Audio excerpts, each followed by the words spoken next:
హల్లెలూయా. జీవము గల దేవుని నామ పేరిట అందరికీ వందనాలు, శుభాలు తెలియజేస్తూ ఉన్నా. ఈరోజు చాలా శ్రేష్టమైనటువంటి రోజుగా నేను భావిస్తున్నాను. ఎందుకనంటే మా ఆత్మీయ కుమారుడు జాన్ బ్రాంటీ,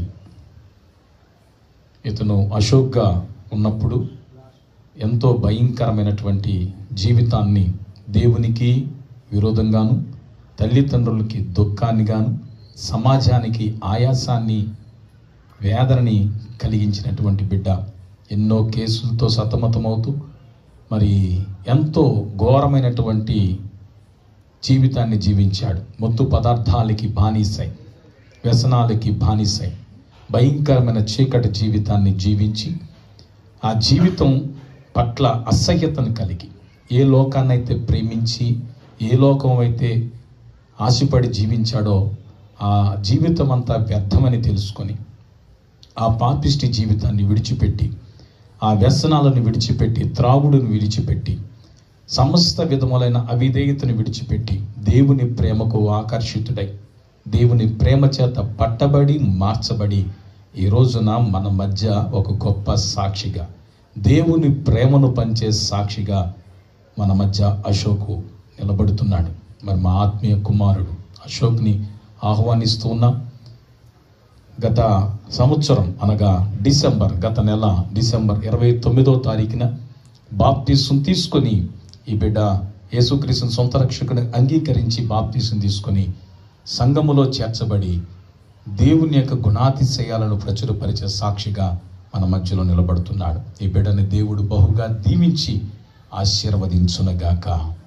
ఆమేన్. అందరూ ఈ బిడ్డ కొరకు ప్రార్థించండి.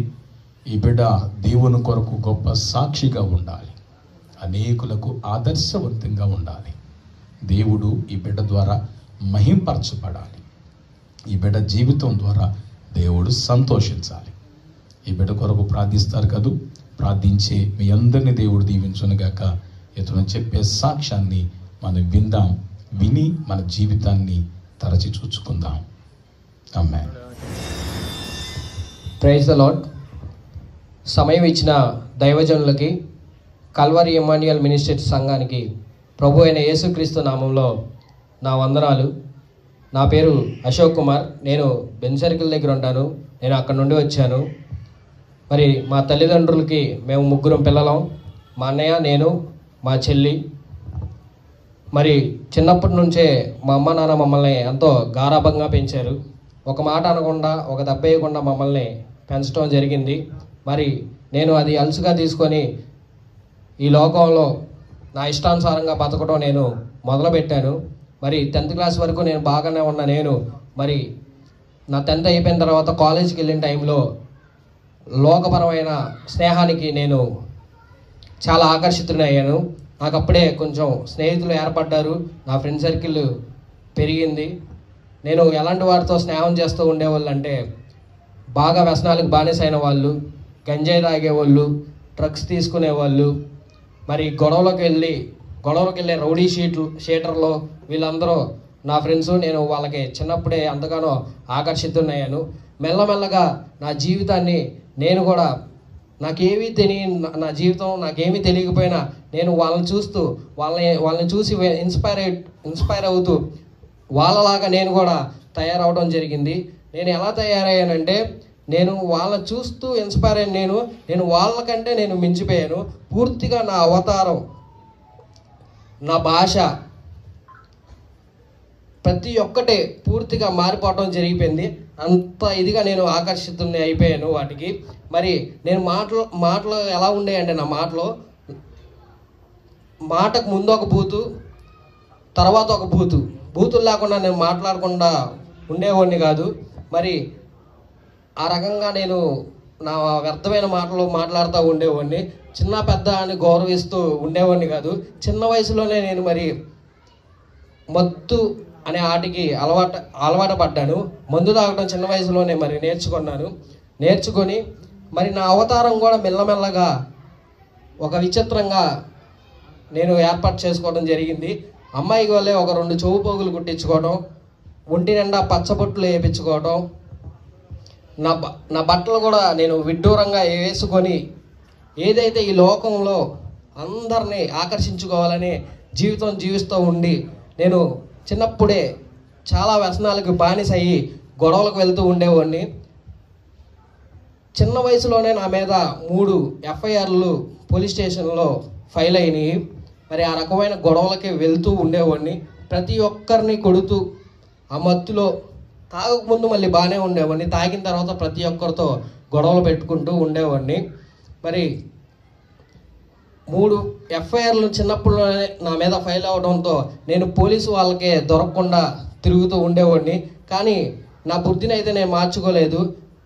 ఎప్పుడు తాగడం, ఆ తాగిన మత్తులో గొడవలు చేయడం, తాగనప్పుడు బాగానే ఉండేవాడిని, తాగిన తర్వాతే గొడవలు చేస్తూ ఉండాలి. ఆ తాగుతూ గొడవలు చేస్తూ ఉండగా నాకు తెలియకుండానే ఆ తాగుడు ఏమైందంటే నాలో ఒక మల్టీ డిజార్డర్గా నాలో బలపడిపోయింది. మరి నా చుట్టూ ఉండే స్నేహితుల్ని, మరి నాకు కావాల్సిన వాడిని ఆ మత్తులో ఇష్టానుసారంగా నేను బూతులు తిట్టడం, కొట్టడం, ఇలా చేస్తాం మొదలు పెడతా ఉండేవాడిని. అది నేను ముందు గుర్తించలేదు. తాగకముందు నేను బాగానే ఉన్నాను, తాగిన తర్వాత నా స్నేహితుడినైనా మరి ఎవరినైనా సరే ఇష్టానుసారంగా కొట్టి అవమానిస్తూ ఉండేవాడిని. ఆ రకంగా నేను తయారవుతూ ఉండగా నా స్నేహితులు కూడా నేను ఒప్పుకునేవాడిని కాదు, తాగేసిన తర్వాత కొడుతూ ఉండేవాడిని. ఇలా ఉంటూ ఉండగా ఒక సందర్భంలో నా స్నేహితుడు ఒకడు నన్ను మోసం చేసి కొంత డబ్బు నా దగ్గర నుండి తీసుకొని వెళ్ళాడు. అయితే ఆ డబ్బు కోసం నేను వాళ్ళ ఇంటికి వెళ్ళగా వాళ్ళ అమ్మ నాన్న నాకు ఆ డబ్బు ఇచ్చేశారు. ఇచ్చేసిన తర్వాత వీడు నన్ను మోసం చేశాడని చెప్పేసి అది మనసులో పెట్టుకొని నా ఫ్రెండ్ని నేను నమ్మకంగా పిలిపించి మరి అతను కారు వేసుకొని వచ్చాడు. అదే కారులో నా స్నేహితుడు ఒకడు, నేను ఒకడే ఆ కారు ఎక్కి మరి అతని గొంతు మీద కత్తి పెట్టి ఇష్టానుసారంగా కొట్టి మరి ఒక కొండకి బొక్క పెట్టినట్టు తన తలలో కత్తితో పొడుస్తూ తన్ని విచిత్రంగా మరి హింసిస్తూ నేను ఆనందం పొందుతూ నన్ను మోసం చేశావని చెప్పేసి అతన్ని చాలా బాధ పెట్టి చాలా కొట్టి విజయవాడ ప్రాంతం అంతా తిప్పుతూ ఉన్నాడు. ఆ రకమైన మనస్తత్వం కలిగి ఉండేవాడిని స్నేహితుల పట్ల. తాగేసి ఎంతోమందిని వాళ్ళ తప్పు లేకపోయినా కొడుతూ ఉండేవాడిని. మరి నాకు నేనే ఒక రౌడీగా నేను ఫీల్ అయ్యి మా ఏరియాలో కూడా ప్రతి ఒక్కరిని చిన్న పెద్ద అనే వయసుకి మర్యాదకి గౌరవం ఇవ్వకుండా, వయసుకు గౌరవం ఇవ్వకుండా వాళ్ళ మీదకి వెళ్తూ వాళ్ళని కొడుతూ వాళ్ళని ఇబ్బంది పెడుతూ ఉండేవాడిని. అంటే రకమైన మనస్తత్వంతో మా ఏరియాలో నేను ఉంటూ ఉండేవాడిని. ఇదంతటికి కారణం నేను మత్తుకి వ్యసనాలకి బానిస అవటం వల్లే. మరి ఇలా వాళ్ళని ఇబ్బంది పెడుతూ ఉండగా ఒకసారి మా గ్రామ వాలంటీర్ ఒక ఆమె వచ్చి నా దగ్గరికి, ఇలా నువ్వు అందరినీ ఇబ్బంది పెడుతున్నావు ఏంటి అని అడగగా నేను చాలా పొగరగా మరి ఆమె ఆడ మనిషి అని కూడా చూడకుండా మా ఇంట్లో వాళ్ళే నాకు చెప్పలేదు, నువ్వెవరో నాకు చెప్పడానికి అని చెప్పేసి ఆమెనే నేను కొట్టడం జరిగింది. ఆమెను ఆడ మనిషి అని చూడకుండా నేను కొట్టిన తర్వాత మరి మా ఏరియా వాళ్ళు వీడికి ఎలాగైనా బుద్ధి చెప్పాలని చెప్పేసి వాళ్ళందరూ ఒక చోట వచ్చి నాకు బుద్ధి చెప్పాలని అనుకున్నారు. ఈ విషయం నా తమ్ముడు ఒకడు నేను బార్ దగ్గర ఉండగా వచ్చి నా తమ్ముడు నాకు చెప్పాడు, అన్నయ్య నేను ఇలా కొడదామని అనుకుంటున్నారు అన్నయ్య అని చెప్పగా నేను నన్ను ఎవడో కొట్టేది మనల్ని ఆవిడ ఏం చేస్తారా అని చెప్పి నా స్నేహితుడు ఒకడు మత్తు ట్యాబ్లెట్లు నాకు ఇచ్చాడు. ఆ మత్తు ట్యాబ్లెట్లు వేసుకుంటే ఒక విచిత్రమైన మనిషిగా మనం బిహేవ్ చేస్తాం. అలాగా నేను అవి వేసుకొని నేను మా ఏరియా సెంటర్కి వెళ్ళగా అక్కడ అందరూ గుమ్ముగూడి ఉన్నారు. వాళ్ళందరిని చూసి వాళ్ళందరూ వీడే ఇలా చేసింది వీడే అని అంటూ ఉండగా నేను వాళ్ళందరిని భయపెట్టాలనే ఉద్దేశంతో కొట్లోకి వెళ్ళి ఒక 2 బ్లేడ్లు తీసుకొచ్చి ఎవరైతే అరుస్తున్నాడో వాడు చెయ్యి కోసేశాను. ఆ చెయ్యి కోయటంతో వాళ్ళు అక్కడ ఉన్న వాళ్ళకి భయం వేసి ఎవరు నా దగ్గరికి రావట్లేదు. నేను ఇంక ఇష్టానుసారంగా నేను రెచ్చిపోతున్నాను, నాకు అడ్డెవడు చెప్పలేడు, నన్ను ఎవడు ఆపలేడు అనే విధంగా నేను వాళ్ళని బూతులు తిడుతూ వాళ్ళ మీదకి వెళ్తూ ఉండగా వాళ్ళు ఏం మాట్లాడట్లేదు. వాళ్ళు ఇవన్నీ చూస్తున్న వాళ్ళు మరి పోలీసులు కంప్లైంట్ ఇవ్వడం జరిగింది. ఈలోపు పోలీసు వారు వచ్చారు. వచ్చిన తర్వాత ఎప్పుడైతే పోలీసు వారు వచ్చారో వెంబటే మా ఏరియాలో వాళ్ళందరూ కలిసి నన్ను ఇష్టానుసారంగా కొట్టి మరి పోలీస్ స్టేషన్లో అప్పచెప్పారు. ఈ రకమైన మనస్తత్వంతో నేను మా ఏరియాలో ఉంటూ ఉండేవాడిని.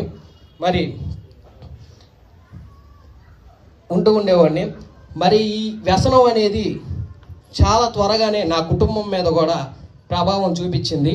మరి తాగేసి నేను ఒక సందర్భంలో మా అన్నయ్యకి నాకు గొడవ అయినప్పుడు, నా సొంత అన్నయ్య పెళ్ళయింది, 2 చిన్నపిల్లలు ఉన్నారు, 2 చిన్నపిల్లలు ఉన్నారని కూడా ఆ మత్తులో నాకు తెలియక మా అన్నయ్యను కొట్టడం జరుగుతుంది. కొట్టిన తర్వాత ఆయన ఫస్ట్ ఫ్లోర్లో నుండి డాబా మీద నుండి కింద పడిపోతాడు. కింద పడిపోయి ఒక 7 నెలల్లో చాలా బాధను అనుభవించాడు. దగ్గర చావు దాకా వెళ్ళిపోయి మరి ఆయన చాలా బాధపడ్డాడు. ఇప్పటికీ సరిగ్గా కోలుకోలేదు. మరి నా సొంత చెల్లి కూడా నాతో మాట్లాడటానికి ఇష్టపడుతూ ఉండేది కాదు. దగ్గర మా చెల్లి నాతో మాట్లాడి ఒక 2.5 సంవత్సరాలు అవుతుంది. ఆ రకమైన మనస్తత్వంతో ఇంట్లో వాళ్ళతోనూ, చుట్టుపక్కల వాళ్ళతోనూ, స్నేహితులతోనూ ఉండేవాడిని. ప్రతి ఒక్కరు నాకు చెప్పేది ఏంటంటే, నువ్వు తాగకపోతే బాగానే ఉంటావు, తాగితే నువ్వు మనిషివి కాదు, నిన్ను ఎవరు ఆపలేరు, తాగిన తర్వాత నువ్వు ఇలా చేస్తున్నావు అని చెప్తూ ఉండేవు. తాగకపోతే నువ్వు చాలా మంచివాడివిరా, తాగడం వల్ల నువ్వు ఇలా అయిపోతున్నావు అని అంటే, నేను మనుషుల్ని కోల్పోతున్నానని గ్రహించక ఇంకా ఆ మత్తులోనే నేను ఆ మత్తుని ఎంజాయ్ చేస్తూ ఉండేవాడిని అనమాట. అంత వ్యసనపరుడు నేను ప్రతి ఒక్క మత్తుని అనుభవించి ఉన్నాను. మందు తాగాను, గంజాయి తాగాను, బిళ్ళలు వేసుకున్నాను, డ్రగ్స్ ఏదైతే ఉన్నాయో డ్రగ్స్ అవన్నీ నేను తీసుకున్నాను. ప్రతి ఒక్క మత్తుని నేను అనుభవిస్తూ ఉండేవాడిని. మరి ఇంటి మీద బాధ్యత లేకుండా, ఇంట్లో వాళ్ళని పట్టించుకోకుండా, ఆలయంలో కొడుతూ ఇబ్బందికరమైన జీవితం, ఇంట్లో వాళ్ళకి మా ఏరియాలో నేను ఒక సమస్యకరమైన జీవితం, మా స్నేహితులు నన్ను ఇష్టపడేవాళ్ళు కాదు, ఆ రకమైన జీవితం జీవిస్తూ ఉండేవాడిని. అయితే నేను ఇవన్నీ పట్టించుకునేవాడిని కాదు. ఎవరుంటే ఏంటి, ఎవరు లేకపోతే ఏంటి అనే రకమైన మనస్తత్వంతో ఉండేవాడిని. అయితే నా స్నేహితుడు కూడా ఇలాంటి రకమైన జీవితాన్ని నాతో జీవించి ఉన్నాడు. అతడు మరి దేవుణ్ణి తెలుసుకొని, అతని పేరు బెజవాడ బ్యాడ్ బాయ్ సాయి. మరి అతను దేవుణ్ణి తెలుసుకొని ఎల్విన్ బర్నబాస్గా మారి నా దగ్గరికి వచ్చాడు. ఏదైతే నేను ఈ పరిస్థితుల్లో ఉన్నాను, ఇలా ప్రతి ఒక్కరిని ఇబ్బంది పెడుతున్నానని అతను తెలుసుకున్నారో, నా స్నేహితుడు నా దగ్గరికి వచ్చి మాట్లాడుతున్నాడు. మనం ఇంతకాలం ఎంజాయ్మెంట్ అని చెప్పి మన ఇష్టానుసారం ఇంట్లో వాళ్ళ మాటలు వినకుండా గంజాయి, డ్రగ్స్, అమ్మాయిలు అంటూ మన వ్యభిచార గృహాల చుట్టూ తిరుగుతూ మన జీవితాన్ని మనం నాశనం చేసుకుంటున్నాం. నాశనకరమైన మార్గంలోనికి మనం నడుస్తున్నాం. ఇది జీవితం కాదు, నిజమైన జీవితం ఇది కాదు. నువ్వు నా స్నేహితుడివి. నేను యేసు ప్రభు వారిలో నిజమైన ఆనందాన్ని నేను తెలుసుకున్నాను. ఆయన మాత్రమే మనకి సమాధానాన్ని, నిజమైన జీవితం యొక్క విలువను మనకు తెలియజేస్తారు. నిజమైన ఆనందం యేసు ప్రభులో ఉంది, నా దగ్గరికి రా అని ఆయన చెప్తాడు. చెప్తే నేను అవి పట్టించుకోకపోతే ఒక మాట చెప్తాడు, నువ్వు నా స్నేహితుడివి, నువ్వు ఇలా చెడిపోతుంటే నేను తట్టుకోలేకపోతున్నాను, చూడలేకపోతున్నాను. నేను పొందుతున్న ఆనందం నువ్వు కూడా పొందాలి, నాతో పాటు చర్చికి రా. నిజమైన దేవుడు యేసు ప్రభు, ఆయన నీ జీవితాన్ని తప్పకుండా మారుస్తాడు, ఆయనకి సమాధానాన్ని కలిగిస్తాడు అని నా స్నేహితుడు నాతో చెప్తూ ఉండగా నేను అనుకునేవాడిని, వీడు ఎలాగా మాట్లాడతాడులే, మన బాధ ఒకటే, వీడు చెప్పేది ఒకటే అని చెప్పేసి నేను పెద్దగా పట్టించుకునేవాడిని కాదు. అయినా కానీ 1కి 2 సార్లు యేసుప్రభు వారి గురించి చెప్పటం, చర్చికి రమ్మంటాం, ఇవన్నీ చేస్తూ ఉండేవాడు. సరే నేనేం చేసేవాడిని, వీడు పొద్దాకలాగా చెప్తూ ఉండగా నేను వీడు నన్ను ఇసుకిచ్చేస్తున్నానని వాడి నుంచి తప్పించుకుంటూ తిరుగుతూ ఉండేవాడిని. అయితే నా ఫ్రెండ్ అవన్నీ ఇబ్బందిగా అనుకోకుండా 1కి 10 సార్లు మరి దేవుడి గురించి చెప్తూ నన్ను చర్చికి తీసుకెళ్ళడానికి ప్రయత్నం చేసేవాడు. సరే, నా ఫ్రెండ్ అంటే నాకు చాలా ఇష్టం. అయితే దేవుడి గురించి కాదు, ఇన్నిసార్లు అడుగుతున్నాడు, మరి ఫీల్ అవుతాడని చెప్పేసి నా ఫ్రెండ్ కోసం నేను చర్చికి వెళ్ళడం జరిగింది. అయితే నా ఫ్రెండ్ అన్నాడు, దేవుడు మనతో మాట్లాడతాడు, మనం అది గ్రహించగలిగి ఉండాలి, వాక్యాన్ని శ్రద్ధగా విను అని చెప్పాడు. మరి నేను పుట్టుకతోనే క్రైస్తవ కుటుంబంలో పుట్టినవాడిని. మరి నేను చర్చికి వెళ్ళాను. ఎలా వెళ్ళేవాడినంటే, చిన్నప్పుడు మా అమ్మ చర్చిలో బిలీవర్గా ఉండేది, సండే స్కూల్ టీచర్ మా అమ్మ. సండే స్కూల్లో డిసెంబర్ నెలలో మా చిన్న వయసులో డ్యాన్స్ ప్రోగ్రాంలు పెడతా ఉండేవాళ్ళు. ఆ డ్యాన్స్ ప్రోగ్రాంలో నేను కూడా ఉండాలని చెప్పేసి చర్చికి వెళ్తూ ఉండేవాడిని. ఆ తర్వాత కొంచెం ఏజ్ పెరిగిన తర్వాత చర్చిలో ఒక అమ్మాయిని చూసి ఆ అమ్మాయిని ప్రేమించాలని చెప్పేసి చర్చికి వెళ్తూ ఉండేవాడిని. ఇంకొంచెం వయసు వచ్చేసిన తర్వాత బాగా తాగేసేసి 31st నైట్న వాగ్దానం తీసుకోవడానికి చర్చికి వెళ్ళేవాడిని. ఇంతకు మించి నాకు చర్చ్ అన్నా, దేవుడన్నా, ఆయన వాక్యం అన్నా నాకేమీ తెలియదు. మరి నా స్నేహితుడు దేవుడు మనతో మాట్లాడతాడు అని అనగా నాకు అర్థం కాలేదు. అయితే మనం ఆయన మనతో మాట్లాడతాడు, మనం గ్రహించగలగాలి, నువ్వు శ్రద్ధగా వాక్యం విను ఫస్ట్ అని చెప్పాడు. అయితే సరే అని చెప్పేసి చర్చికి వెళ్ళాను. చర్చికి వెళ్ళిన తర్వాత పాస్టర్ గారు వాక్యం చెప్పడం మొదలుపెట్టారు. ఆ వాక్యం ద్వారా నా జీవితంలో జరిగిన ఏదైతే సంఘటనలు ఉన్నాయో ఆ సంఘటనలో పాస్టర్ గారు మాట్లాడటం ఆయన నోటి ద్వారా నేను గమనించాను. ఇదేంటి, ఇదేదో మనకు సంబంధించిన విషయంలాగా ఉందని చెప్పేసి నేను వింటూ ఉన్నాను. వినిన తర్వాత నాకు ఆలోచన కలిగింది. కానీ అదే చర్చిలో ఒక 20-30 మంది ఉన్నారు. ఇయే మాటలు వాళ్ళందరితో చెప్పారు, మనం పెద్దగా పట్టించుకోవాల్సిన అవసరం లేదని చెప్పేసి ఆ మాటలు పక్కకు తోసేసేసి నా ఫ్రెండ్కి ఏదో కారణం చెప్తూ నేను చర్చికి ఒక 2 నెలల పాటు వాడితో నామకార్థంగా వెళ్ళాను. వెళ్ళిన తర్వాత ఈ చర్చికి వెళ్ళడాలు ఇవన్నీ మన వల్ల కాదు, దేవుడు ఏం లేడని, మనది ఇది క్యారెక్టర్ ఇది కాదని చెప్పేసి మళ్ళీ వెనక్కి వచ్చేసి మళ్ళీ లోకానుసారంగా నేను బ్రతుకుతున్నాను. అయితే నా ఏరియాలో నేను అందరిని కోల్పోయాను, నా కుటుంబంలో నేను అందరిని కోల్పోయాను, నా ఫ్రెండ్స్ని అందరిని నేను కోల్పోయాను. నాకు చాలా పెద్ద ఫ్రెండ్స్ సర్కిల్ నాది. విజయవాడలో నా పేరు అశోక్ బ్లాస్ట్ బాయ్ అంటారు. బ్లాస్ట్ బాయ్ అంటే మత్తుగాడు. నా పేరు అశోక్, నేను బ్లాస్ట్ బాయ్ అని పెట్టుకున్నా, అంటే మత్తుగాడు. నా స్నేహితులు కూడా నన్ను అశోక్ అంటే వాళ్ళు పెద్ద గుర్తుపట్టేవాళ్ళు కాదు. బ్లాస్ట్ బాయ్ అంటే అప్పుడు ఆ మామ చెప్పు అనేవాళ్ళు. ఆ రకంగా నేను నా ప్రవర్తన కానీ నా రూపురేఖలు కానీ మార్చుకున్న బ్లాస్ట్ బాయ్గా మత్తుగాళ్ళలాగా జీవిస్తూ ఉన్నాను. అయితే అందరిని కోల్పోయిన నేను ఈసారి ఒక్కనే మత్తు దగ్గరికి వెళ్ళడం మొదలుపెట్టాను. నాకు ఎవడ అవసరం లేదు, నేను ఒక్కడనే బతకగలనని చెప్పేసి ఈ కోల్పోయిన వాటిలన్నింటికి కారణం ఏంటని గ్రహించకుండా మళ్ళీ ఆ మత్తు దగ్గరికే మత్తు దగ్గరికి వెళ్ళి 2.5 సంవత్సరాలు ఒక్కడనే బార్కి వెళ్ళి తాగటం, తిరగటం, అల్లరిచిల్లరగా గొడవలు చేయటం చేస్తూ ఉన్నాను. అయితే ఆ బార్లో నాతో మాట్లాడటం మానేసిన నా ఫ్రెండ్స్ అక్కడ నాకు కనపడి, ఎరా మామ బాగున్నావా అని నాతో మాట్లాడతారు. వాళ్ళు వచ్చి నాతో మాట్లాడేపాటికి నాకు ఎంతో సంతోషం అనిపించింది. అరే, నా స్నేహితులు, వదిలేసిన స్నేహితులు వచ్చి నాతో మాట్లాడారే అని నాకు చాలా ఆనందంగా అనిపించి నేను ఒక చిన్న జాబ్ చేసుకుంటూ ఉండేవాడిని. నా దగ్గర కొంత డబ్బు ఉంది. నా అవసరతలను మర్చిపోయి నేను ఆ డబ్బుని తాగడానికి ఖర్చు పెట్టాను. వాళ్ళకి ఖర్చు పెడుతూ, వాళ్ళు నాకు ఖర్చు పెడుతూ ఆ నెలన్నర మొత్తం ఇంకా ఫుల్ మత్తులో మునిగిపోయాను అనమాట. మునిగిపోయి మళ్ళీ ఎవరైతే ఇదివరకు పాత గొడవలు ఉన్నాయో తాగినప్పుడు అవన్నీ గుర్తు చేసుకొని వాళ్ళని కదలిస్తటం, మా ఏరియాలో ప్రతి ఒక్కరిని కొట్టడం, రోడ్డు మీద వెళ్ళే వాళ్ళని కొట్టడం చేస్తూ ఉన్నాను. అయితే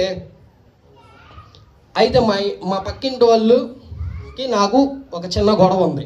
అయితే నేను మా అమ్మ నాన్న ముందే మా ఇంటి దగ్గరికి వచ్చి అక్కడ కూర్చొని మందు తాగుతున్నాను. మా అమ్మ నాన్న ఉన్నారని భయం కూడా లేకుండా తాగుతా పక్కింటి వాళ్ళని నేను తిడతా ఉంటే మా నాన్న మా అమ్మ వచ్చారు, ఆపడానికి వస్తే వాళ్ళని కూడా బూతులు తిడుతున్నారు. ఇష్టం వచ్చినట్టు పచ్చి బూతులు తిడుతూ వాళ్ళని ఏదో ఒకటి చేస్తాను అని గొడవ చేస్తున్నారు. నన్ను తాగితే నన్ను ఎవరు ఆపలేరు, నేను ఇష్టానుసారంగా బిహేవ్ చేస్తా. ఒక 10 మంది వచ్చినా నన్ను ఆపలేరు, అంత భయంకరంగా ఉండేది. అంత భయంకరంగా నన్ను ఎవరు ఆపేవాళ్ళు కాదు. నేను తాగిన ప్రతిసారి మా ఇంట్లో మా అమ్మ నాన్న ఉండేవాళ్ళు కాదు. అందరూ చుట్టాల ఇంటికో ఎవరో ఒకరికి వెళ్ళిపోయాడు. ఒక పొగలాగా వచ్చి ఇంట్లో పడుకునేవాడిని. అంత భయంకరమైన బిహేవియర్ నాది. అయితే నన్ను ఆపలేక ఇన్ని ఎలాగైనా ఆపాలని చెప్పి మా అమ్మ ఇంట్లో ఉంచి కారం తీసుకొచ్చి కళ్ళల్లో కారం కొట్టి ఇంట్లో అందరూ వెళ్ళిపోయారు. 1 గంట తర్వాత నేను నా కళ్ళు తుడుచుకొని వీళ్ళేంటి కారం కొట్టేశారు, ఇంట్లో ఉండి వెళ్ళిపోమంటున్నారు, మనకు బతకడం చాలు కదా, ఇంత వయసు వచ్చింది, పని చేసుకుంటున్నాం, డబ్బులు సంపాదిస్తాం, మన బతకడం చాలు కదా అని చెప్పేసి నేను ఇంట్లో ఉండి వెళ్ళిపోయాను. చాలా పొగరుతో వెళ్ళిపోయిన నాకు కొన్ని రోజులు నా దగ్గర డబ్బు ఉంది, అంతా బాగానే జరిగింది, అంతా గడిచింది. అయితే నా దగ్గర డబ్బు అయిపోవటం జరిగింది. ఆ తర్వాత నా స్నేహితుడు అక్కడ ఒక 2 రోజులు వాళ్ళ ఇంట్లో నన్ను చూసుకున్నాడు. ఆ తర్వాత వాళ్ళని ఇబ్బంది పెడతాం నాకే నచ్చక నేను వాళ్ళ ఇంట్లో ఉండి వచ్చేసాను. అయితే నేను అవసరతలను మించిపోయి తాగేశాను కాబట్టి నేను ఒకరికి అప్పు తీర్చాల్సిన విషయం ఉంది. అది మర్చిపోయి నేను ముందు తాగేశాను. తాగేసిన తర్వాత ఇది కట్టాల్సిన పరిస్థితి వచ్చింది. అయితే వాళ్ళకి డబ్బు కట్టాలి, నా దగ్గర డబ్బులు లేదు. ఏం చేద్దాం అని అనుకుంటా ఉండగా నా బండి తాకట్టు పెడదాం అనుకున్నాను. తాకట్టు పెట్టి వాళ్ళకి ఆ అప్పు తీర్చేద్దాం అనే ఆలోచనలో ఉన్నాను. అయితే నా దగ్గర ఎవరు లేరనే బాధ, నన్ను ఆలోచన అయితే నాలో ఉంది. ఇంకా నా కోపం వచ్చి బాగా తాగేసేసి ఆకాశం వైపు చూసుకుంటా అరుచుకుంటా ఉన్నాను. ఎవర్రా నువ్వు, ఎవర్రా దేవుడు నువ్వు, నా జీవితాన్ని ఎందుకురా ఇలా చేసావు, నువ్వు ఎవడో అయితే నాతో మాట్లాడరా అని చెప్పి ఇష్టానుసారంగా నేను గాల్లో అరుచుకుంటా ఉండగా ఈలోపు నా ఫ్రెండ్ నాకు ఫోన్ చేశాడు. ఫ్రెండ్ నాకు ఫోన్ చేసి ఎక్కడున్నావు, అది ఎల్విన్ నాకు ఫోన్ చేసి ఎక్కడున్నావు అని అంటే నేను పలానా చోట ఉన్నాను, ఇది నా పరిస్థితి అని చెప్తే నా దగ్గర రా, చర్చికి రా అని అన్నాడు. అయితే నేను మనోడి దగ్గరికి కానీ బయలుదేరుతూ ఉండగా దారిలో నా స్నేహితులు కనబడి ఎక్కడికి వెళ్తున్నాం మామ అని చెప్పి అంటే ఇలా నా ఫ్రెండ్ దగ్గరికి వెళ్తున్నా అంటే రా బారికి వెళ్ళి తాగుతాం అంటే మళ్ళీ నా ఫ్రెండ్ దగ్గరికి వెళ్ళకుండా మధ్యలో వాళ్ళతో తాగి కొంచెంసేపు వెళ్ళిపోయాను. గడిపి వెళ్ళిపోయిన తర్వాత అక్కడ నాకు ఒక పాత గొడవైన స్నేహితుడు ఉన్నాడు. మేమందరం కలిసి వాడిని ఏదో చేస్తున్నాం అనే ఉద్దేశంతో వాడే ఊహించుకొని నా తప్పు లేకుండానే నేను వాడి గొడవకు వచ్చానని చెప్పేసి వాడు ఉద్దేశించి నా మీద తప్పెత్తి ఏలెట్టి చూపిస్తాడు. వాళ్ళందరూ కలిసి నాకు కొడదాం అనుకుంటా నాకు ఫోన్ చేస్తారు. అయితే నా తప్పు ఏమీ లేదు. అయితే అసలే బాధలో ఉన్న నాకు వీడు ఇలా అన్నాడని చెప్పేసి ప్రతి ఒక్కరు ఏంటి నన్ను ఇలా అనుకుంటున్నారు, ఏంటి ఇది నాకు ఈ పరిస్థితి, ఇలా కాదు, వీళ్ళందరికీ సమాధానం చెప్పాలి, ఎవరో ఒకరిని చంపేయాలి, చంపితే కానీ వీళ్ళెవరు మనకి భయపడరు అనే ఉద్దేశంతో ఆ డబ్బులు రావడం కోసం వెయిట్ చేస్తూ ఉన్నాను. ఆ డబ్బులు ఎప్పుడైతే వచ్చిన తర్వాత నేను నా అవసరతలు తీర్చేసుకొని ఆ డబ్బుతో మత్తు పదార్థాలు కొనుక్కొని ఆ మత్తులో ఎవరో ఒకరిని చంపేద్దాం అనే ఉద్దేశంతో ఉండగా నాకు ఆ డబ్బులు అయితే ఒక 4-5 రోజులుగా నేను ప్రయత్నిస్తున్నాను, అసలు డబ్బులు అయితే రాలేదు. అయితే చాలామందిని అడిగాను, నాకు డబ్బులు అయితే రాలేదు. ఇది పని ఏదో అవలేదని చెప్పేసేసి నాకు అర్థమైపోయి నా ఫోన్లు ఎత్తడం కూడా ఎవరో ఎత్తట్లేదు. అయితే ఇక మా నాన్నకి నేను ఫోన్ చేసి, మా నాన్నకి నేనంటే చాలా ఇష్టం, మా నాన్నకి నేను ఫోన్ చేసి నాన్న ఇది నా పరిస్థితి, నేను ఎలాగా ఒకళ్ళ దగ్గర అప్పు చేశాను, వాళ్ళకి డబ్బులు కట్టాలి, ఇప్పుడు నా దగ్గర డబ్బు లేదంటే నువ్వు ఉద్యోగంకి వెళ్తున్నావు కదా నాన్న, మరి నీ డబ్బులన్నీ ఏం చేసావంటే నా డబ్బులన్నీ నేను మందు తాగేశాను, నా దగ్గర అయిపోయినాయి, డబ్బులు లేవు, నేనైతే కట్టాలంటే మా నాన్న మాట్లాడుతుండగా మా అమ్మ అంటుంది 7-8 సంవత్సరాలుగా చూస్తున్నావు, ఇంకెన్ని సంవత్సరాలు మమ్మల్ని బాధ పెడతావు అని మా అమ్మ ఫోన్లో తిడతా ఉంది. సరే మా నాన్న అన్నాడు, ఒక 4 రోజులు ఆగి ఆ డబ్బులే ఇచ్చేద్దాం నాన్న, నువ్వు బాగుండటమే మాకు కావాలి, నువ్వు శుభ్రంగా బతకడమే మాకు కావాలి అని అన్నారు. ఇంటికైతే రావద్దు, పోలీసు వాళ్ళు నీ కోసం వస్తున్నారు, ఎక్కడో ఒక చోట ఉండు అన్నాను. ఎక్కడికి వెళ్ళాలో నాకు తెలియదు. అయితే నా దగ్గర డబ్బులు లేవు, ఎక్కడికి వెళ్ళాలో తెలియదు.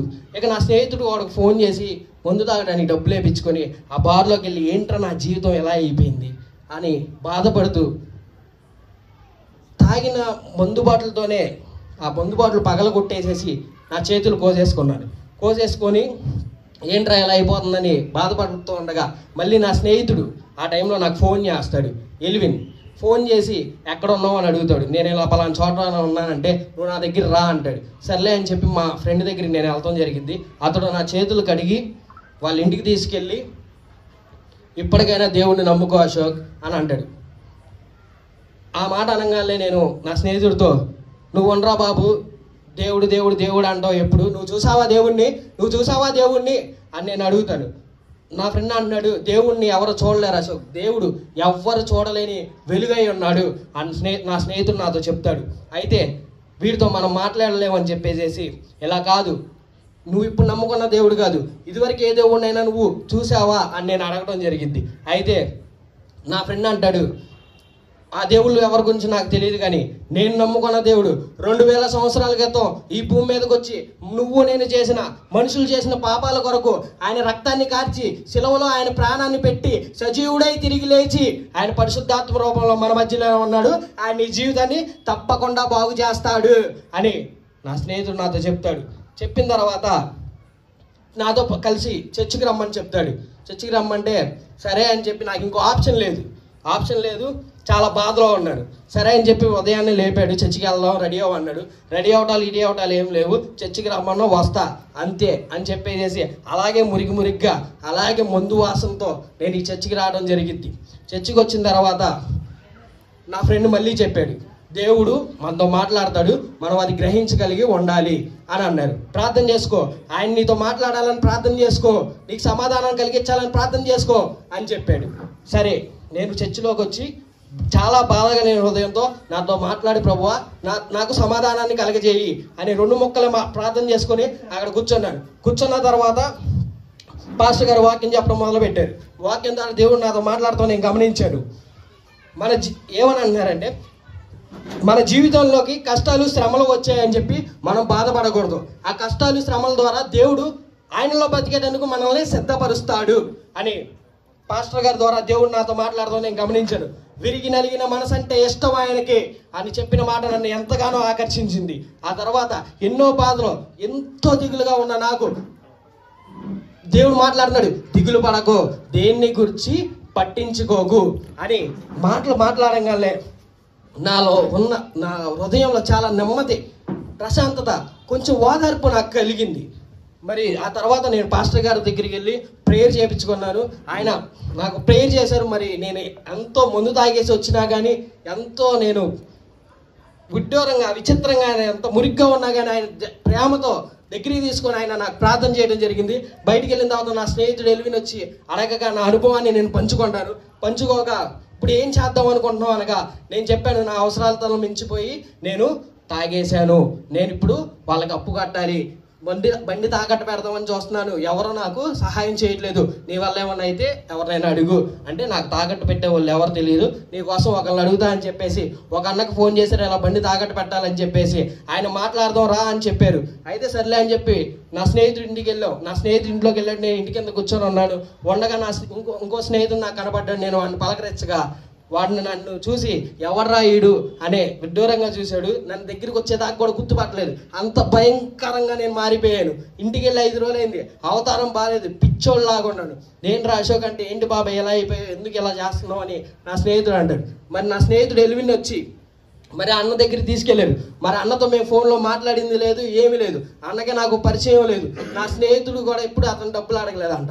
అయితే ఆయన దగ్గరికి అయితే వెళ్ళి, అన్నయ్య పేరు జాన్ డేవిడ్, అన్న దగ్గరికి వెళ్ళంగానే నాకు ఏదైతే అవసరం ఉందో ఆ డబ్బులు ఆయన తీసుకొచ్చి నా చేతులు అలా పెట్టారు. నాకు ఏమీ అర్థం కాలేదు. 2 నిమిషాలు ఏమీ అర్థం కాలేదు. అరే, ఎంతో మందిని మనం డబ్బులు అడిగాం కదా, ఎవరు మన సహాయం చేయలేదే. మా నాన్న అడిగితే 4 రోజులు ఆగమన్నాడు. మరి ఈయన ఎవరో వచ్చి డబ్బులు ఇచ్చాడు ఏంటి అని నాకేం అర్థం కాలేదు. తర్వాత ఆయన అన్నాడు, మా ఇంట్లో చిన్న ఫంక్షన్ జరుగుతుంది, మీరు భోజనం చేసి వెళ్ళాలి అని నా స్నేహితుడితో అనగా నా స్నేహితుడితో నాతో చెప్తారు. చెప్పగా మేము నా అవతారం బాగోలేదని చెప్పగా ఆయన లేదు భోజనం చేసి వెళ్ళాలని చెప్పేసి వాళ్ళ ఇంట్లో ఉండి ఒక షర్టు, వైట్ షర్ట్ తీసుకొచ్చి నాకేసి నన్ను ఫ్రెష్ అప్ చేసి నా అవతారం, నా లుక్ అంతా మార్చేసేసి అక్కడికి తీసుకెళ్ళి భోజనం పెట్టారు. నేను ఇంటికి వెళ్ళి 6 రోజులు 7 రోజుల పైన అయింది. నా కడుపు మొత్తం ముందే ఉంది. నాకు చాలా ఆకలిగా ఉంది, ముందే ఉంది. అక్కడికి వెళ్ళి నేను మనస్ఫూర్తిగా భోజనం చేశాను. భోజనం చేసిన తర్వాత నాకు ఇదంతా ఒక ఆశ్చర్యంగా అనిపిస్తుంది. ఏంటి, ఎవరో వచ్చి సహాయం చేశారు, ఇప్పుడు దాకా ఇలా ఉన్నామని ఇలా మారిపోయాను ఏంటా అని నాకు ఆలోచన కలిగింది.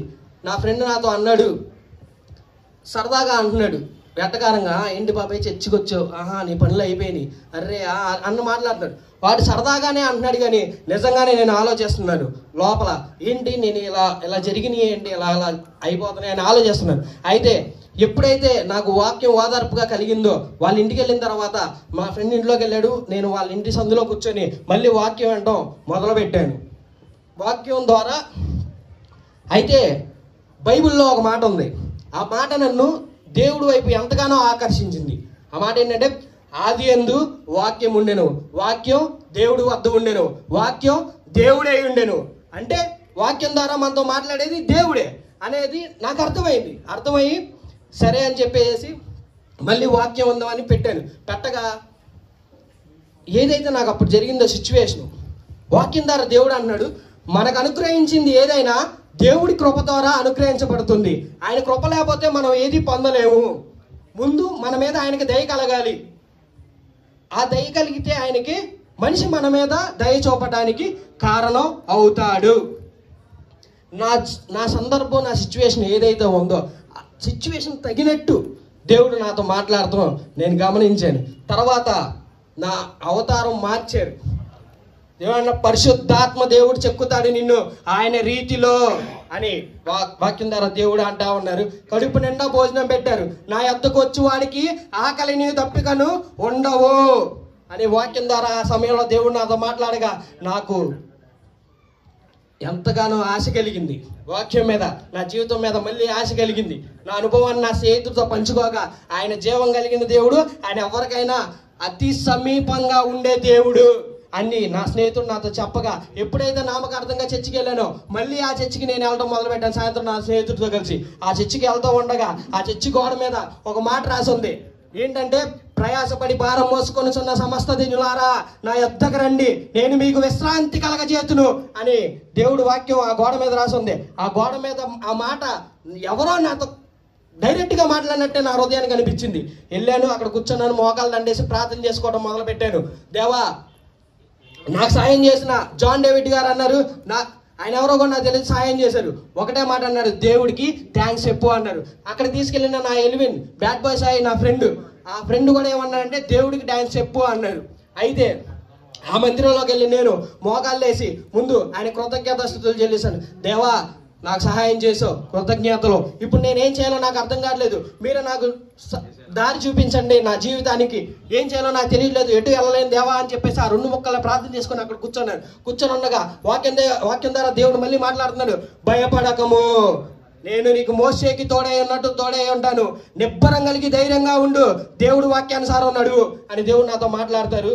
నాకు చాలా ఆనందం, నెమ్మది, సమాధానం నాకు కలిగి బయటకు వచ్చి నా స్నేహితుడు చెప్తూ ఉండగా నా అనుభవాన్ని, ఈలోపు ఎవరైతే మా నాన్న ఇంటికి రావద్దు నీకోసం పోలీసు వాళ్ళు వస్తున్నారు అన్నారో, మా నాన్నగారే నాకు ఫోన్ చేసి ఎక్కడున్నావు అని అడిగి ఇంటికి రా, ఏదైనా నేను చూసుకుంటా, ఎవరు వచ్చినా నేను సమాధానం చెప్తా అని అనగా నాకు చాలా ఆనందం కలిగి నా స్నేహితుడితో చెప్పి నేను ఇంటికి వెళ్తున్నానని చెప్పి నా స్నేహితుడితో వెళ్ళగా ఆయన అన్నాడు, దేవుడు నీతో మాట్లాడుతున్నాడు, నువ్వు ప్రార్థన చేసుకో అని చెప్పాడు. ప్రార్థన చేసుకోవడం అంటే నాకేంటో తెలీదు. ప్రార్థన అంటే కళ్ళు మూసుకొని ఆమె అనగల తెరవడమే నాకు తెలుసు, అంతకుమించి ప్రార్థన అంటే నాకేంటో తెలియదు. అయితే నేను నా ఫ్రెండ్ని అడగగా, ఒక స్నేహితుడుగా నువ్వు నాకు నీ బాధలన్నీ ఎలా చెప్తున్నావో అలాగే దేవుడికి చెప్పు, ఆయన్ని మాటలు వింటాడు.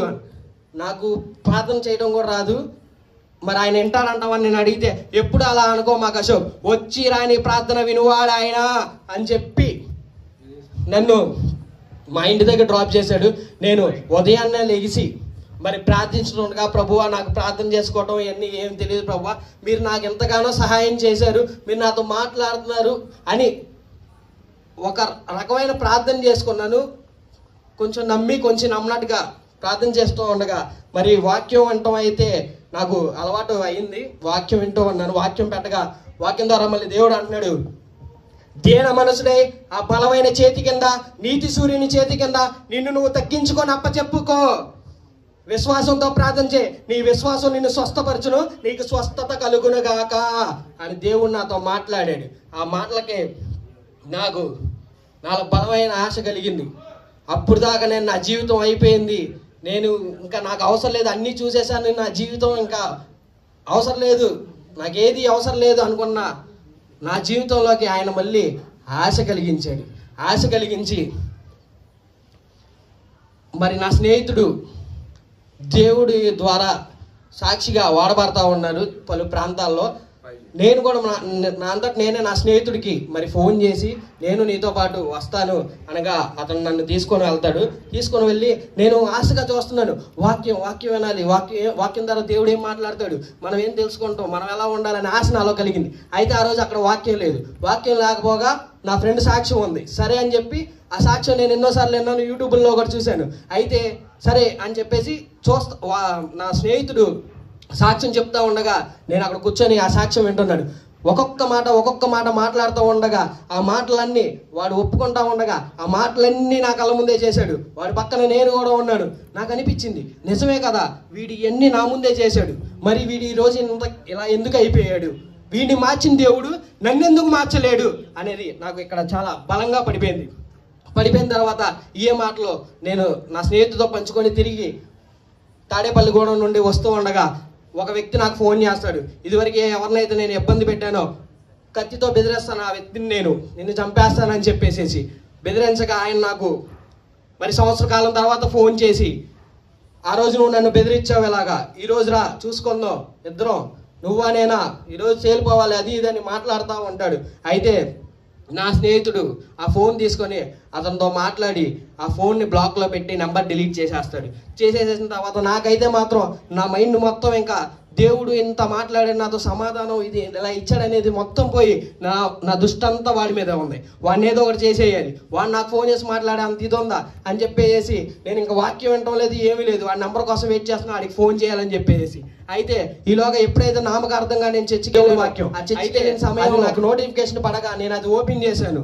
ఓపెన్ చేస్తే దాని ద్వారా దేవుడు అంటున్నాడు, వదిలేసిన లోక సహాయాల జోలికి నువ్వు మళ్ళీ వెళ్ళకు, ఆత్మీయుల స్నేహితులుగా ఏర్పరచుకో, ఆత్మీయులతో జీవించు అని దేవుడు నాతో మాట్లాడి, దేవుడు మన పక్షమున ఉండగా మనకి విరోధి ఎవడో అని దేవుడు చాలా బలంగా నాతో మాట్లాడారు.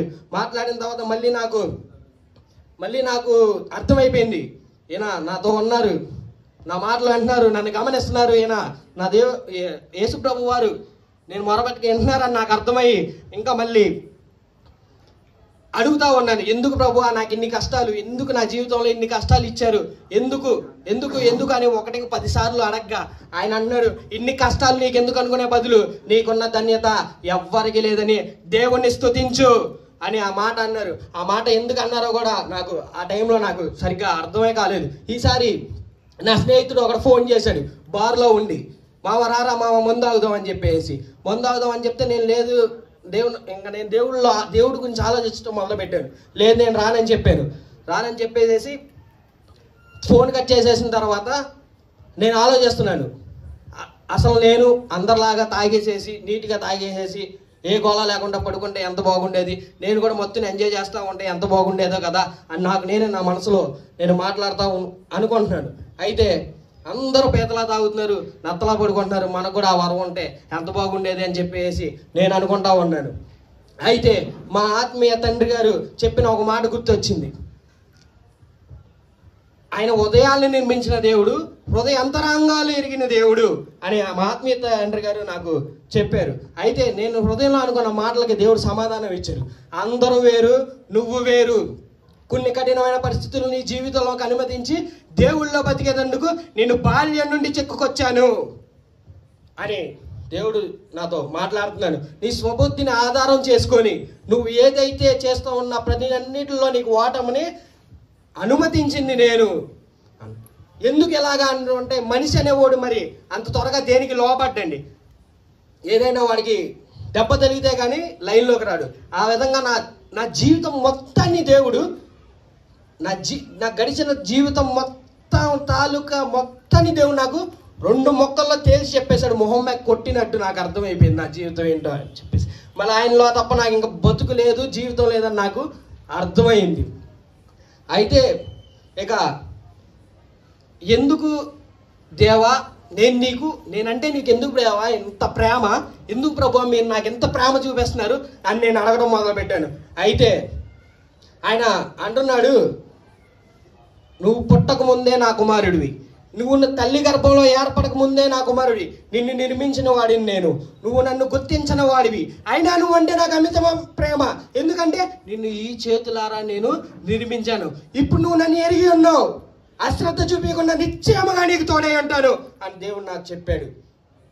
ఆ మాటలకి నాకు ఎంతో సంతోషం అనిపించింది, చాలా ఆనందం అనిపించి, దేవుడు నాకు ఇంతలాగా సమాధానాన్ని కలిగేస్తున్నాడు, ఇంతలాగా దేవుడు నాతో మాట్లాడుతున్నాడు. ప్రభువా నేను నీలో ఎలా ఉన్నాను, నువ్వు నాకెందుకు ఎంత సమాధానం ఇచ్చావు నాకు తెలియాలి, నువ్వు నాతో మాట్లాడాలి, నేను నీలో ఎలా ఉన్నానో నేను తెలుసుకోవాలనుకుంటున్నాను, నువ్వు నాతో మాట్లాడు, నాకు వాగ్దానం నువ్వు, ఆ వాగ్దానం ప్రకారం నేను బతికేలాగా నేను జీవించాలి అని నేను బలంగా ప్రార్థన చేసుకున్నాను. మరి ఈ బైబిల్ అంటే ఏంటో కూడా ఇది బైబిల్ అని నాకు తెలుసు, ఎక్కడ ఏ మాట ఉండిద్దో ఎలా చదవాలో కూడా నాకు తెలీదు. దేవుడు ఒక మాట ఇచ్చాడు, యెషయా గ్రంథం 41:10 నీవు నా దాసుడివనియు నేను నిన్ను ఉపేక్షింపగా ఏర్పరచుకుంటేననియు నేను నీతో చెప్పి ఉన్నాను. నీకు తోడై ఉన్నాను. భయపడకము, నేను నీ దేవుడై ఉన్నాను. దిగులు పడకము, నేను నిన్ను బలపడతాను. నీకు సహాయం చేయవాడును నేనే. నీతి అని నా దక్షిణ హస్తంతో నిన్ను ఆదుకొందును అని నా జీవితం తాలూకా ప్రతి మాట ఆయన నన్ను ఏర్పరచుకున్నానని చెప్పాడు. నాకు తోడై ఉన్నానని చెప్పాడు. భయపడకము, నేను నీ దేవుడై ఉన్నానని చెప్పాడు. దిగులు పడకుండా నేను నిన్ను బలపడతాను. నీతి అని నా దక్షిణ హస్తంతో నిన్ను ఆదుకున్నానని నా జీవితం తాలూకు ప్రతి మాట నా ఒక్క వాగ్దానంతో ఆయన మాట్లాడేసిన తర్వాత నేను చేసిన ప్రతి పాపం గుర్తొచ్చింది. ప్రతి అతిక్రమం నాకు గుర్తొచ్చిన తర్వాత అరే నేను ఏదైతే ఆ లాస్ట్ రోజు అక్కడ కూర్చున్నానే ఎవ్వరూ లేరు అని బాధపడుతున్నానే, మరి ఎవరు నా కోసం లేరా? ఈ ప్రపంచంలో ఎవరికి నేను అక్కర్లేరా? నేను చచ్చిపోయినా ఎలాగే ఉంటారా ఈ ప్రపంచంలో అని నేను అనుకుంటుంటా. దేవుడు దానికి కూడా సమాధానం ఇచ్చాడు. నీ కొరకు చింతించేవాడిని నేనే, నీ ఉనికికి కారణం నేను, నీ గమనానికి కారణం నేను, నీ ముగింపుకు కర్తను కూడా నేనే అని దేవుడు నాతో మాట్లాడి నాకు మారు మనసునే కలగజేశాడు దేవుడు. మరి ఆయన తెలుసుకున్న నేను డిసెంబర్ 29వ తారీఖు యేసు ప్రభు వారిని నా సొంత రక్షకుడిగా అంగీకరించి ఆయన నామంలో నేను బాప్తీసం పొందడం జరిగింది. ఈ రకంగా దేవుడు నన్ను మార్చాడు. మరి ఏ ఒక్కరో ప్రపంచంలో ఎంత పెద్ద రౌడీ షీటర్కి మాట వినేవాడిని కాదు. అసలు ఈ విజయవాడలో ఏ రౌడీ షీటర్కైనా సరే ఒక్కడనే 10 మందికి సమాధానం చెప్పే మనస్తత్వం కలిగినోడిని. మరి ప్రతి ఒక్కడిని 10 మందితో గొడవ పెట్టుకునే రకం నేను. నా తల్లిదండ్రుల మాట వినలేదు, నేను పోలీసు వాళ్ళకు లొంగలేదు, ఎవ్వరికే భయపడలేదు. అలాంటి నేను ఒకానొకప్పుడు నా చెల్లెలు ఇంట్లో టీవీ చూస్తూ ఉండగా మరి దేవుడు వాక్యం పెట్టి దేవుడు మాటలు వింటూ ఉండగా మా చెల్లిని నేను తిట్టాను నా నోటితో. ఎవడ దేవుడు, ఎవడాడు అని దేవుణ్ణి బూతులు తిడుతూ, ఆ దైవజనుల్ని బూతులు తిడుతూ ఉన్న నాకు ఆయన అంత విధేయుడిగా ఉన్న నన్ను విధేయుడిగా మార్చింది ఆయన ప్రేమ ఒక్కటే. మరి చీకట్లో ఇంత భయంకరమైన జీవితం జీవిస్తున్న నాకు ఆయన నా జీవితంలోకి వెలుగును పంపించి నా జీవితాన్ని బాగు చేసింది ఎవరో కాదు, జీవం కలిగిన దేవాది దేవుడు యేసు ప్రభు వారు ఒక్కరే. ఎవరి జీవితం అయినా చీకట్లో ఉంటే, ఎవరి జీవితం అయినా సరే మార్చేది వెలుగై ఉన్న దేవుడు మాత్రం ఒక్కడే. ఆయనే యేసు ప్రభు వారు ఒక్కడే. ఈ రకంగా మరి నేను ఎప్పుడైతే మరి నా స్నేహితుడు ఎల్విన్ లాస్ట్ టైం నన్ను చర్చికి తీసుకెళ్ళారు. లాస్ట్ టైం నేను చర్చికి వెళ్ళింది జనవరిలో వెళ్ళాను. అప్పుడు అక్కడ వాగ్దానం కార్డు తీసుకున్నారు. ప్రతి సంవత్సరం నూతన సంవత్సరం కార్డు వేస్తారు. నేను కూడా బాగా ఫుల్గా తాగేసేసి అక్కడ చర్చికి వెళ్ళి వాగ్దానం తీసుకున్నాను. ఆ వాగ్దానంలో దేవుడు అన్నాడు, దేవుడి యందలి ప్రేమయు క్రీస్తు చూపిన ఓర్పును మీకు కలుగునట్లు ప్రభువు మీ హృదయములను ప్రేరేపించునుగాక అని దేవుడు వాగ్దానం ఇచ్చాడు. నేను దాన్ని పెద్దగా పట్టించుకోలేదు. ఎప్పుడైతే నా ఈ సంవత్సరం ముగింపు అంతటి తర్వాత నా జరిగిన ఈ సిచ్యువేషన్లు అన్నీ చూసి నేనే ఆ వాగ్దానం కార్డు కోసం ఎత్తుక్కుంటా వెళ్ళి దేవుడు ఇచ్చిన మాట కోసం ఎత్తుక్కుంటా వెళ్ళి చూడగా ఆయన మాట్లాడిన మాట సంవత్సరం మొదలు నాకు ఇచ్చారు. సంవత్సరం కాలం గడిచేలోపు ఆయన ఎలాంటి లోకంలో బతుకుతున్న ఏ అర్హత యోగ్యత లేని వ్యసనపరుణ్ణి అందరిని చేదరించుకున్న నా పట్ల ఆయన వాగ్దానాన్ని నెరవేర్చుకున్నాడు. ఆయన ప్రేమతో, ఆయన జీవం కలిగిన మాటలతో మాత్రమే ఆయన నన్ను మార్చాడు. ఇప్పుడు ప్రతి ఒక్కరూ ఎవరు నమ్మట్లేదు నేను మారానంటే మా ఇంట్లో వాళ్ళు నమ్మట్లేదు, నా స్నేహితులు నమ్మట్లేదు, ఎవరు నమ్మట్లేదు. అంతలాగా నన్ను దేవుడే మార్చాడు. మరి దేవుళ్ళలోకి రాకముందు, నేను దేవుడిని తెలుసుకోకముందు అన్ని బాధలు పడుతూ రోడ్డు మీద పిచ్చోళ్ళ తిరిగాను. మరి నా జీవితం ఏంట్రా ఇలా అయిపోయిందని చెప్పేసేసి ఎన్నోసార్లు ఏడ్చుకుంటా తిరిగాను. అప్పుడు ఎవరి దగ్గరికి రాలా, ఎవడో పలకరించాలా, అయ్యో పాపం అని ఎవడో నా దగ్గర రాలా. ఎప్పుడైతే నా జీవితం ఇవన్నీ వ్యర్థమైనవి అని చెప్పేసేసి నా జీవితాన్ని యేసయ్యకి అప్పచెప్పి మీరే నా జీవితాన్ని బాగు చేయాలి దేవా అని ప్రభువా అని చెప్పి ఆయనకైతే ఎప్పుడైతే ఆయనకు నన్ను నేను అప్పగించుకున్నానో ఇది ఈరోజు నన్ను ఆయన ఇలా నిలబెట్టాడు. ఇలాగా నన్ను ఒక మనిషిగా మార్చాడు. ఒకప్పుడు ఒక మనిషితో మాట్లాడాలంటే బూతులు మాట్లాడేది నా నోరు. మాటకు ముందు ఒక బూతు, వెళ్ళిపోయిన తర్వాత ఒక బూతు లేనిదే మన మాట ముగిసేది కాదు. ప్రతి ఒక్కరినే నా కళ్ళు, ప్రతి ఒక్క ఆడవాళ్ళనే చాలా కామంతో చూసే నా కళ్ళు, వయసుకు సంబంధం లేకుండా కామంతో చూసే నా కళ్ళు, నా హృదయంలో వాళ్ళ పట్ల చెడ్డగా ఆలోచించే నా తలంపులు ప్రతి ఒక్కటి ఆయన తీసివేశాడు. ఇప్పుడు ఒక మనిషితో ఎలా మాట్లాడాలో నాకు తెలిసింది. ఒక ఆడావిని ఎలా గౌరవించాలో నాకు తెలిసింది. ఒక మనసులో ఒక తలంపుని ఎలా ఉంచుకోవాలి, దేవుడి దగ్గర ఎలాగ భయభక్తులుగా బతకాలి అని ప్రతి ఒక్కటే నా జీవితంలో ప్రతి ఒక్క విషయాన్ని గురించి మాట్లాడి ఈ మాటలు నాకు ఈ కొన్ని మాటలే నేను మీతో పంచుకుంటున్నాను. దేవుడు మరి ప్రతి ఒక్క రోజు ప్రతి ఒక్క విషయమే నాకు సమాధానాన్ని కలిగిస్తున్నాడు. వ్యక్తిగతంగా ఆయనకి చాలా దగ్గరగా ఉన్న నాకు నా జీవితం ఒక అర్థాన్ని ఆయన తెలిపి నన్ను ఒక మనిషిగా మార్చి నన్ను ఇలా నిలబెట్టారు.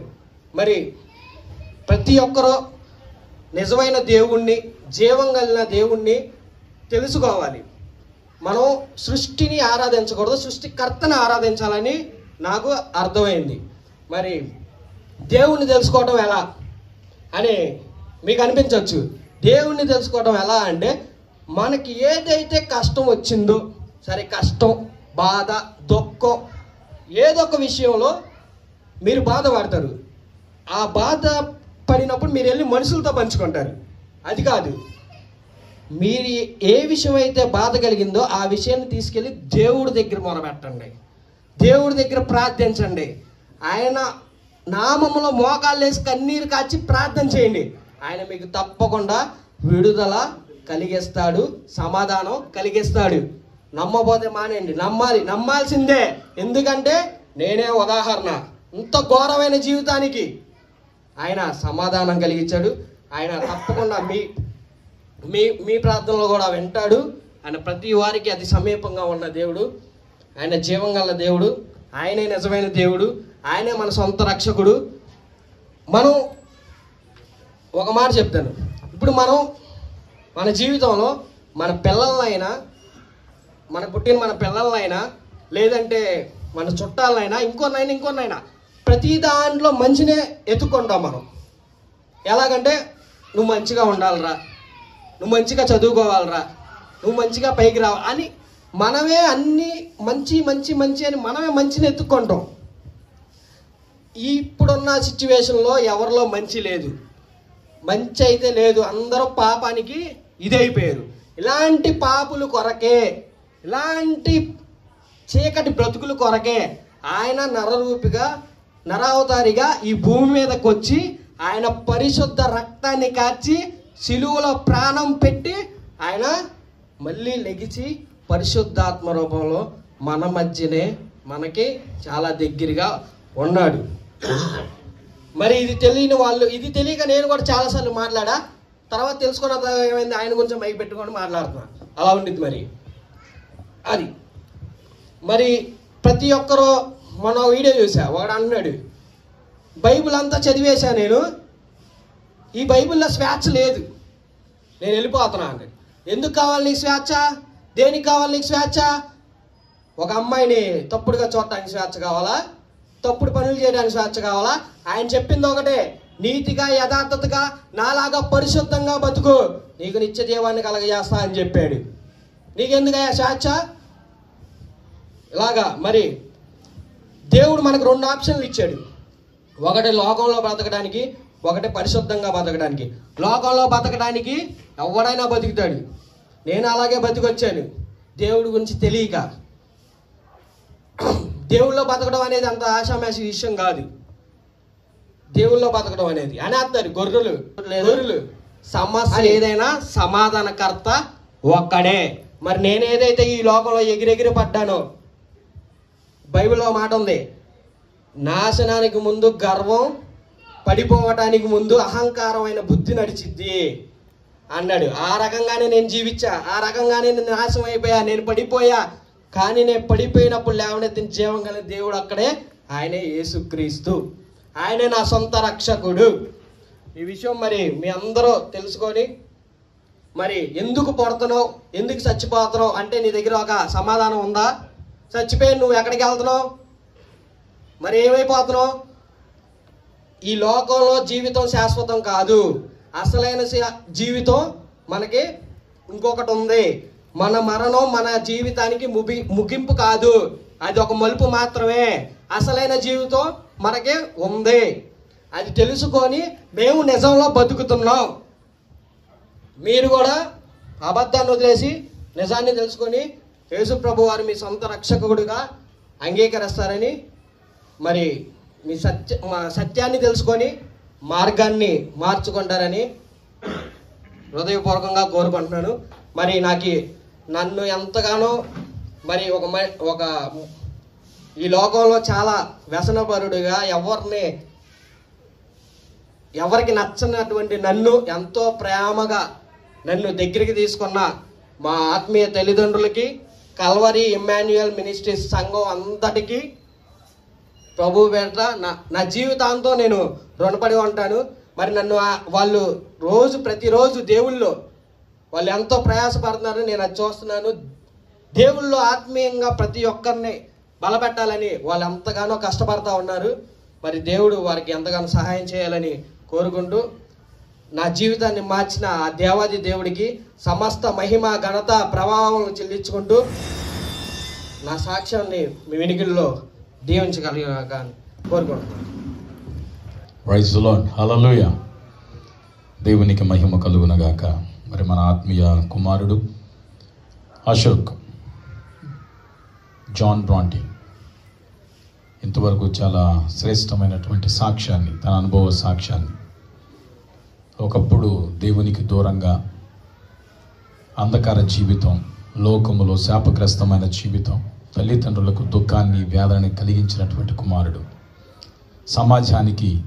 సమాజం దృష్టిలో ఒక చీర పొడుగుగా ఉన్నటువంటి బిడ్డని దేవుని ప్రేమకు ఆకర్షితుడై సమస్త విధములైనటువంటి చెడు అంతటిని విసర్జించి, ఆ చెడులో ఉన్నటువంటి వేదన, ఆ లోకములో ఉన్నటువంటి ఆ భయంకరమైనటువంటి శపితమైన జీవితం బిడ్డ ఎరిగి మరి యేసుక్రీస్తు దగ్గరికి వచ్చి వాక్యం విని యేసుక్రీస్తునందు విశ్వాసం ఉంచి యేసుక్రీస్తు ప్రేమకు ఆకర్షితుడై తన జీవితాన్ని, తన బ్రతుకుని, తన ప్రవర్తనని మార్చుకొని ఒకప్పుడు చీకటిగా ఉన్న బిడ్డ జీవితాన్ని దేవుడు తన ఆశ్చర్యకరమైన వెలుగులోనికి పిలిచి తన గుణాతిశయాలను ప్రచురపరిచాని సాక్షిగా ఆయన బిడ్డగా, ఆయన సొత్తుగా దేవుడు అశోక్ని మార్చుకున్నాడు. అశోక్గా ఉన్నటువంటి ఈ బిడ్డ దేవుని కొరకు జాన్ బ్రాంటీగా మారి ఈ రోజున అనేక మంది జీవితాలని ప్రభావితం చేస్తున్నాడు. ఈ బిడ్డ మార్పు అనేక మంది బిడ్డల జీవితానికి మార్పుగా నాంది పలకాలని కోరుకుంటున్నాను.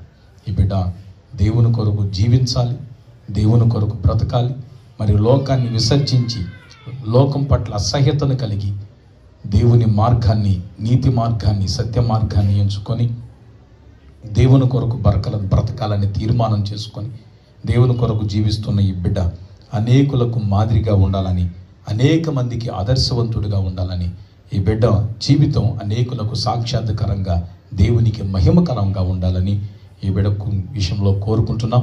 ఈ బిడ్డ కొరకు మనం ప్రార్థన చేద్దాం. అందరూ కూడా తల వంచండి, ఈ బిడ్డ కొరకు ప్రార్థన చేద్దాం. మహాగణుడైన మా తండ్రి,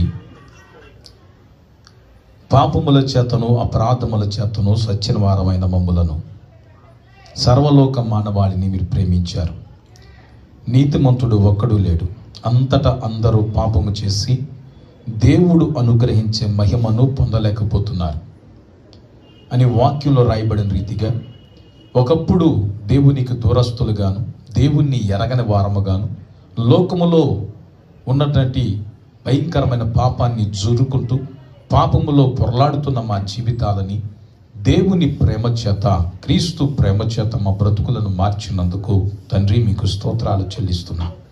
నా తండ్రి, ఒకప్పుడు నీకు దూరస్తునిగా బతికినటువంటి అశోక్ని దేవా మీరు దర్శించి, ప్రేమతో దర్శించి, మీ కనికర కటాక్షాలను కనపరిచి తల్లి గర్భములో పిండముగా రూపింపబడక మునిపే, దినములలో ఒక్కటైనను కాక మునిపే నీ కన్నులు నీ కుమారుని చూచాయి. దేవా, ఈ కుమారుని మీరు ప్రేమించారు, ఈ శిలువ రక్తంతో కడిగారు, పరిశుద్ధపరిచారు, నీతిమంతునిగా చేశారు. దేవా, ఈ బిడ్డ జీవితాన్ని విప్లవాత్మకంగా మార్చినందుకై, ఆశీర్వదిస్తున్నందుకై స్తోత్రాలు చెల్లిస్తున్నాం. మారిన ఈ జీవితం మరలా లోకములోనికి వెళ్లకుండా, పాపములోనికి వెళ్లకుండా అనుదినము కూడా వాక్యము చేత బలపరుస్తూ పరిశుద్ధాత్మతో ఈ బిడ్డను నడిపిస్తున్నందుకై స్తోత్రాలు చెల్లిస్తున్నా. నా తండ్రి, ఈ బిడ్డ యొక్క నీతి ప్రవర్తన, నానా సత్క్రియలతో కూడిన ప్రవర్తన అనేక మందికి దీవెనకరంగా ఉండటానికి, మీ నామానికి మహిమకరంగా ఉండటానికి, అనేకులు చూచి ఈ బిడ్డ యొక్క జీవితాన్ని చూచి అనేక మందిని మహిమను ఎరగటానికి తండ్రి నీ కృపను చూపమని వేడుకుంటున్నా. ఈ బిడ్డ పక్షంగా మీరు ఉండండి, తోడై ఉండండి. ఈ బిడ్డ చెప్పిన సాక్ష్యం అనేక మంది జీవితాలని ఆయన దర్శించటానికి సహాయం చేయండి. ఈ బిడ్డ చెప్పినటువంటి సాక్ష్యం అనేక మంది ఆయన అంధకారములో ఉన్నటువంటి జీవితాలను ఆయన మారటానికి కారణమవటానికి సహాయం చేయండి. నాయన, ఈ బిడ్డ చెప్పిన సాక్ష్యం అనేక మంది జీవితాల్లో ఫలింపచేయండి. ఈ బిడ్డను బలపరచండి. రాబోయే కాలంలో అనేక స్థలాలలో నీ సాక్షిగా బిడ్డను అభిషేకించమని, ఈ బిడ్డను దీవించి బలపరచమని యేసుక్రీస్తు వారి నామములో ప్రార్థిస్తున్నాము తండ్రి. ఆమేన్, ఆమేన్. God bless you. దేవుడు మిమ్మల్ని అందరినీ దీవించునుగాక. ఈ సాక్షి విన్న ప్రతి ఒక్కరు కూడా మీ జీవితాన్ని ప్రభు తట్టు తిప్పాలని, మీరు కూడా మారాలని, మీ జీవితం కూడా అనేకులకు దీవెనకరంగా ఉండాలని మనసారా కోరుకుంటున్నాం. ఈ సాక్ష్యాన్ని యూట్యూబ్లో అప్లోడ్ చేస్తున్నాం. దాన్ని ఇతరులకు కూడా మీరు షేర్ చేయాలని మనసారా కోరుకుంటున్నాం. God bless you. God bless you.